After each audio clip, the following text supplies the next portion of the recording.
Hello बच्चों, let's read the question. The question says activation energy of a chemical reaction can be determined by option A determining the rate constant at standard temperature, option B determining the rate constant at 2 temperature, option C determining probability of collision and option D using catalyst. सबसे पहले हम इसका देख लेते हैं की concept. तो देखो यहाँ पे एक्टिवेशन एनर्जी से डील किया गया है और एक्टिवेशन एनर्जी हम जनरली आरएनएस इक्वेशन से हम क्या करते हैं फाइंड आउट कर लेते हैं। तो हम लिख लेते हैं सबसे पहले RNS equation. RNS equation RNS equation क्या होती है? आरएनएस इक्वेशन होती है के इज इक्वल टू ए की power minus E A upon R T. Right, ये के क्या होता है? के होता है हमारा रेट कांस्टेंट। ए क्या होता है? ए होता है फ्रीक्वेंसी फैक्टर।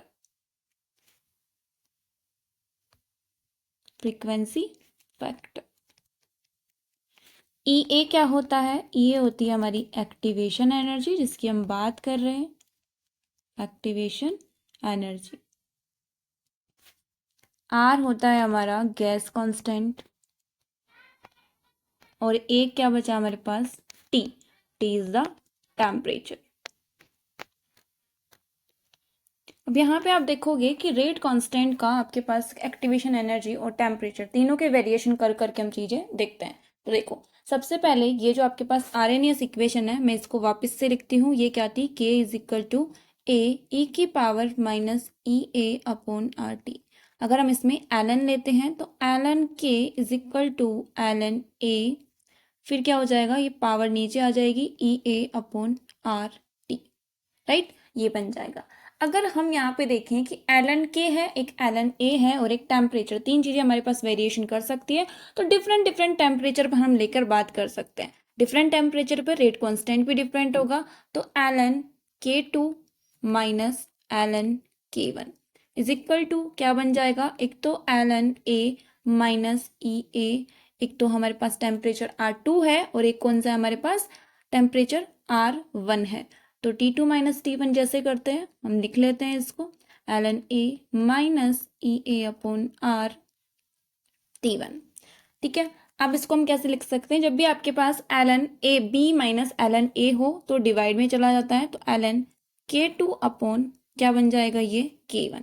यहाँ से हम क्या कॉमन ले सकते हैं? यहाँ से हम ई ए बाई आर कॉमन ले सकते हैं और अंदर हमें क्या देखने को मिलेगा?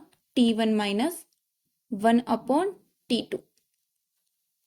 राइट, एलन को आप लोग में भी कन्वर्ट कर सकते हो। जैसे ही कन्वर्ट करोगे 2.303 से आप क्या कर दोगे? Divide K2 upon K1 is equal to E A upon 2.303 1 upon T1 minus 1 upon T2। That means इसका मतलब क्या हुआ?